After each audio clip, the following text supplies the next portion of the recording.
Hey everyone, Chris Haddon, Jason Balin from REI360.net with the REI360 Show, episode number 26. 26, yeah? 26. We've had a good run so far this year. We're going to keep it moving.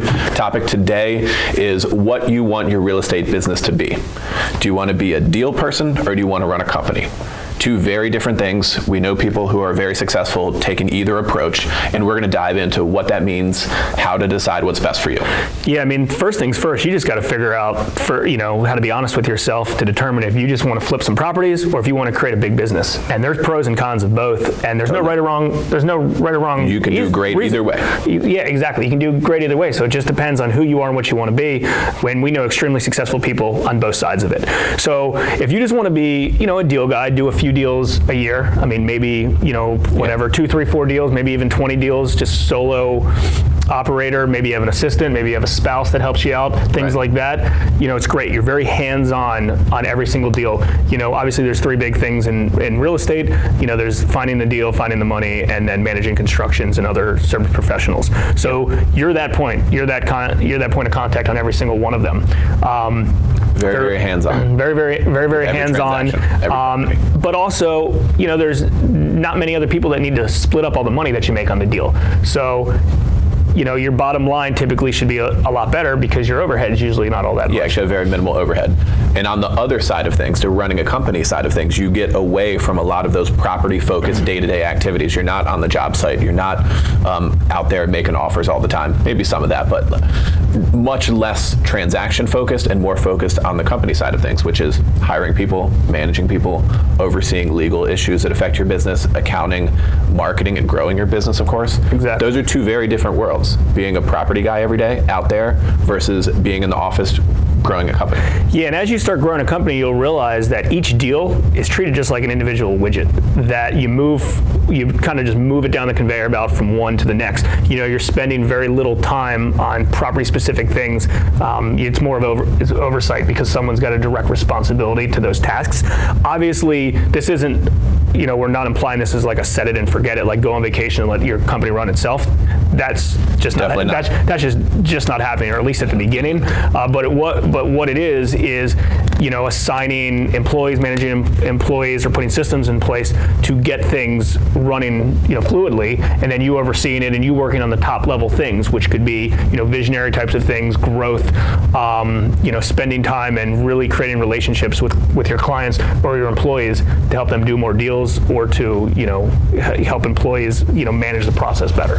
Yeah. So do your best to be as honest as you can with yourself about what you like to do every day and what you're good at. I mean, do you like being on the job sites? Do you like doing this and that versus like managing employees? Are 2 very different worlds. What are you good at? I mean, are you good at the marketing and the company stuff and you want to be an entrepreneur and you're reading the Inc. magazine and everything else? Or do you want to be, doing design stuff and finishes and this and that and property stuff? Like me personally, it's a joke and it keeps popping up because it's true. Because it's true. I don't really understand real estate.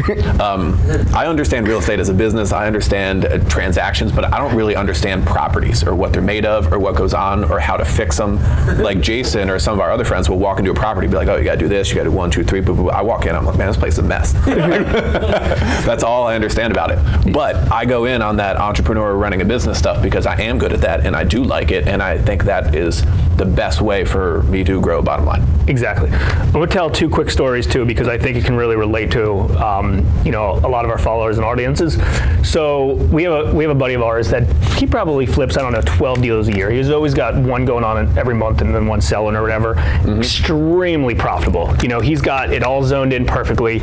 We'll make fun of him because we'll call him and be like, hey, what are you doing? And be like, oh, I'm cutting checks. I got to do this. I'm in the weeds. And I'm like, we just closed 25 loans this month and you did 1 purchase, or we bought a bunch and you're the one in the weeds. But regardless, I can't hate on him for it because he's an extremely profitable model, and he thinks we're actually crazy that we have to manage employees and do this and do that. Yeah. So that's one side of the spectrum, and I think a lot of real estate investors can relate to that. I think a lot of folks that we know are kind of at that stage that they're at a full-time real estate investors, good income, and some of them are content, and then some kind of say, I want to get to the next level.